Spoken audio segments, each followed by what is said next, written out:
Hello বন্ধুরা, welcome back to my YouTube channel. আমি সুপ্রতিম। আশা করি আপনারা সবাই ভালো আছেন। তো এই ভিডিওতে কিন্তু ইন্ডিয়ান সিনেমার বেশ কিছু আপডেটস পেয়েছি, সেগুলি আপনাদের সঙ্গে শেয়ার করছি। তো প্রথম আপডেটসটাই হচ্ছে মালায়ালামের রিসেন্ট হিট মার্কোসকে নিয়ে। মার্কো কিন্তু খুবই হিট করেছে, ভীষণ নাম চলছে এবং সিনেমাটা সত্যিই দারুণ হচ্ছে। আমি দেখেছি, আপনাদের সঙ্গে শেয়ারও করেছি। আপনারা গিয়ে চেক আউট করতে পারেন, এই চ্যানেলেই পেয়ে যাবেন আমার রিয়াকশন। এবার এই সিনেমাটা কিন্তু তামিল রিমেক হতে চলেছে এবং রিমেক করবেন কে? চিয়ান বিক্রম। চিয়ান বিক্রম কিন্তু এই সিনেমাটা তামিল রিমেক করতে চলেছেন, কারণ তার কিন্তু সিনেমাটা খুব ভালো লেগেছে।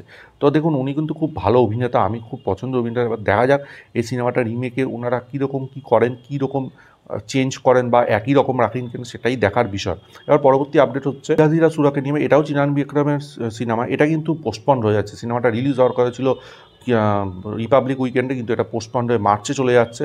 এবং আরেকটা সিনেমাও কিন্তু পোস্টপন্ড হয়ে যাচ্ছে, বাগান 21শে ফেব্রুয়ারি রিলিজ হবে। কারণ এইগুলো কিন্তু পোস্টপন্ড হচ্ছে বিদায় মুখার্জির জন্য। কারণ বিদায় মুখার্জি অজিত কুমারের সুপারস্টার টম আছে এবং অজিত কুমার বিশাল বড় একজন অভিনেতা, তার কিন্তু একটা বিশাল পপুলারিটি আছে। সেই জন্য এইসব সিনেমাগুলো মনে করছে তার সামনে না টিকতেই পারে, ক্ল্যাশ করতে চাইছে না, তাই জন্য এই সিনেমাগুলো পিছিয়ে যাচ্ছে। কারণ বিদা মুখার্জির ট্রেলার কিন্তু দারুণ হয়েছে। ঠিক আছে, এবার বিদা মুখার্জিকে নিয়ে একটা ছোট্ট আপডেট দিয়ে দিই। বিদা মুখার্জি কিন্তু ব্রেকডাউনের রিমেক, এবং সেইটা কিন্তু প্যারামাউন্ট পিকচারকে না বলেই করেছে। সেজন্য প্যারামাউন্ট পিকচার কিন্তু হিউজ একটা অ্যামাউন্ট দাবি করেছিল, কিন্তু তারপরে লাইকা প্রোডাকশন, যেটা এই সিনেমাটার প্রোডাকশন হাউস, সেই প্রোডাকশন কিন্তু প্যারামাউন্টের সঙ্গে কথাবার্তা বলে, যা হয় আর কি, বসে একটু তেল মেরে তারপরে তারা কি করেছে, এটা কিন্তু একটুখানি কমিয়েছে। 11 কোটি মতন দিতে হবে সিনেমা রিলিজের আগেই। তারপরে কিন্তু যে শেয়ারটা বা যে প্রফিটটা হবে সিনেমাটার রিলিজের পর, সেটা কিন্তু প্যারামাউন্টের সঙ্গে ভাগাভাগি করতে হবে। এইটা কিন্তু প্যারামাউন্ট একটা শর্ত দিয়েছে। তো দেখুন, সিনেমাটা আমার মনে হচ্ছে ট্রেলারটা দেখে হিট হবে, ভীষণ হিট হবে। অজিত কুমারের একটা ফ্যান বেস রয়েছে, স্টারডম রয়েছে, তার জন্য সিনেমাটা কাঁপিয়ে দেবে। তো আমার মনে হয় না এই টাকা দিতে লাইকার খুব একটা প্রবলেম হবে বলে, দেখা যাক। আর বিশাল আমার খুব পছন্দের একজন অভিনেতা, তার কিন্তু আপকামিং লাইন আপ সম্পর্কে জানা গেছে।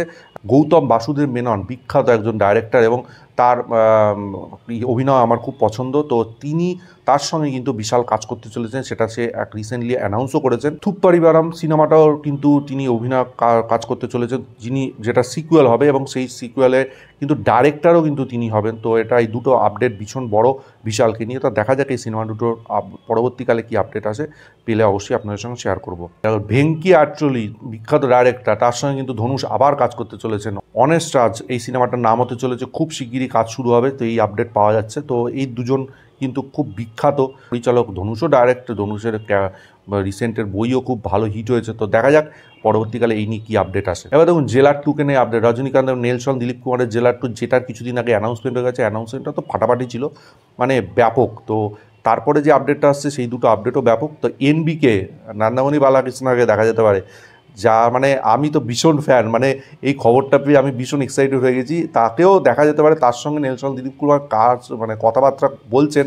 দেখুন, ডাকু মহারাজ রিসেন্টলি ব্যাপক হিট হয়েছে। কারণ জেলার পার্ট 1-এও কিন্তু আমরা অনেক বড় বড় সুপারস্টারকে দেখতে পেয়েছি। তো জেলার পার্ট 2-তে কিন্তু এনাকে, নন্দমণি বালাকৃষ্ণকে দেখা যাবে, এবং শোনা যাচ্ছে ধানুষকেও কথাবার্তা চলছে। ধানুষকেও যদি দেখা যায়, তো এই দুটো বড় বড় আপডেট, বড় বড় সুপারস্টার জেলারে, রজনীকান্ত স্যার, নন্দমণি বালাকৃষ্ণ স্যার, আবার ধনুষ, ফাটাফাটি হবে, ফাটাফাটি।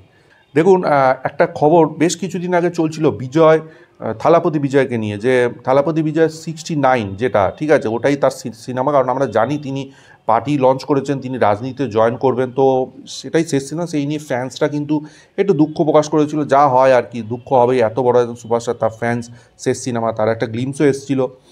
তো এইবার শোনা যাচ্ছে না 69 হয়তো তার শেষ সিনেমা না, 70, থালাপতি বিজয় 70, সেটা কিন্তু হতে পারে তার শেষ সিনেমা। তারপরেও একটা সিনেমা করবেন তিনি, এটা শুনে বেশ ভালো লাগছে। আমি অ্যাজ এ ফ্যান, আমার খুব ভালো লাগছে। দেখা যাক 70-র আপডেট কবে আসে, পেলে অবশ্যই আপনাদের সঙ্গে এই চ্যানেলে শেয়ার করব। প্রেমালু খুব ভালো একটা পপুলার সিনেমা, বিশাল ব্লকবাস্টার হয়েছিল। পার্ট 2 আসতে চলেছে, শুটিং কিন্তু শুরু হচ্ছে জুলাই থেকে, স্ক্রিপ্টিংয়ের কাজ এখন চলছে, সেই খবর পাওয়া যাচ্ছে। কাইথি টুতে কিন্তু দুজন মিউজিক ডাইরেক্টর থাকবেন, অনিরুদ্ধ রবিচন্দ্রন থাকবেন এবং শামসিয়েরসের ও থাকবেন। এই দুজন একসাথে কিন্তু কাইথি 2-এর মিউজিক করবেন বলে খবর পাচ্ছি। দেখুন, once upon A time in Kolkata, এই সিনেমাটা কিন্তু অনেক দিন আগে বিভিন্ন ফেস্টিভ্যালে রিলিজ হয়েছিল, ভালো সাড়া পেয়েছিল। এবার কিন্তু এটা অফিসিয়ালি রিলিজ হচ্ছে সিনেমা হলে, ফেব্রুয়ারি মাসে রিলিজ হবে, এবং এসবিএফ এটাকে ডিস্ট্রিবিউট করছে, মানে এসবিএফের তরফ থেকে এটা রিলিজ হবে। তো দেখা যাক এই সিনেমাটা কেমন হয়, পেলে দেখলে অবশ্যই আপনাদের সঙ্গে শেয়ার করব। সনদ সর্দার 2, যেখানে আমরা অজয় দেবগন এবং মৃণাল ঠাকুরকে দেখতে পাবো, সেটার কিন্তু রিলিজ ডেট জানা গেছে 20 জুলাই 2025 এই সিনেমাটা রিলিজ হতে চলেছে। শিবম নায়ারের সিনেমা দ্য ডিপ্লোমার, যেখানে জন আব্রাহাম অভিনয় করতে চলেছে, সেটা রিলিজ ডেট জানা গেছে 7 মার্চ এটা সিনেমা হলে রিলিজ করতে চলেছে। দেখুন, এবার রামচরণকে নিয়ে আপডেট। গেম চেঞ্জার সিনেমাটা কিন্তু ফ্লপ হয়ে গেছে রামচরণের, ডিজাস্টার হয়েছে। তাই সিনেমাটার কিন্তু যেটা শোনা যাচ্ছে তিনি দিল রাজুর সঙ্গে আবার একটা কাজ করতে চাইছেন, কিন্তু ডিজাস্টার হওয়ার কারণে তিনি কিন্তু পারিশ্রমিকটা কম নেবেন, এটা শোনা যাচ্ছে। এবার বড় আপডেট, কাল থেকে কিন্তু নীতিশ তিওয়ারি বিগ বাজেট রামায়ণ সিনেমাটার সেকেন্ড পার্টের শিডিউল শুরু হচ্ছে। এবং দেখুন, ফার্স্ট পার্টের বিশাল অংশের শিডিউল কিন্তু শেষ হয়ে করে দিয়েছেন মেকার্সরা, এবার সেকেন্ড পার্টের শিডিউল শুরু হচ্ছে। তো এই নিয়ে পরবর্তীকালে আপডেট পেলে অবশ্যই জানাবো। বহু প্রতীক্ষিত সিনেমা দিলজিৎ দোসান্তের পাঞ্জাব 95, যেটা অনেক দিন ধরে আটকে ছিল। আমি বলছিলাম যে 120টার ওপর কাট দিয়েছে সিবিএসসি, রিসেন্টলি কিন্তু পুরোপুরি উইদাউট কাটে সিনেমাটা রিলিজ করছে 7 ফেব্রুয়ারি। হানি তেহরান ডাইরেক্টর, রনি স্কুবালা কিন্তু প্রডিউসার, জসবন্ত সিং কালার সেই ক্যারেক্টারকে নিয়ে সিনেমাটা তৈরি করা হচ্ছে। এবার দেখুন, এইবারে এইখানে যেখানে দেখানো হচ্ছে পাঞ্জাবে পুলিশ কিন্তু ভীষণ অকথ্য অত্যাচার করছে 95-এ, তো এত ভীষণ অত্যাচার করছে। এবার সেই সময় দিলজিৎ দোসান্তের ক্যারেক্টারটা কিন্তু বলছে যে আর কত সহ্য করবে, এবার প্রোটেস্ট করতেই হবে। এবার তারপরেও কিন্তু তার সাথে একটা বাজে ঘটনা ঘটছে এই কারণেই, সেটাও হালকা দেখাচ্ছে। তো এইটাই পুরো ব্যাপারটা নিয়ে সিনেমাটা, তো সিনেমাটা বেশ ইন্টারেস্টিং হতে চলেছে। এই ধরনের অবলম্বনে যেহেতু আরও ভালো হতে পারে আশা করি।